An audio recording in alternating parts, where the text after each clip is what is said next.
ఓం నమ శివాయ. ఈశ్వరుడిని మనం సహస్రనామాలతో పిలుస్తుంటాం. అందులో కాలభైరవ అనే పేరు కూడా ఈశ్వరుడికి ప్రత్యేకంగా ఉంటుంది. ఆ కాలభైరవుడి జయంతి రేపు 12/12/2025 శుక్రవారం రోజు ఉంటుంది కనుక ఉదయం 8 గంటల నుండి భక్తుల ద్వారా సామూహిక రుద్రాభిషేకం జరుగును. 9 గంటల నుండి భక్తుల ద్వారా కుంభోత్సవం అనగా అన్నాభిషేకం జరుగును.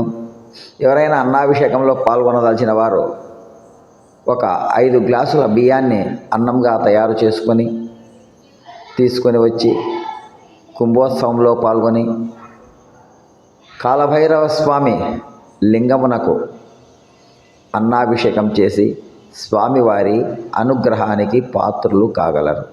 ఓం నమ శివాయ. ఈ కార్యక్రమం మధ్యాహ్నం 11 గంటల వరకు జరుగును.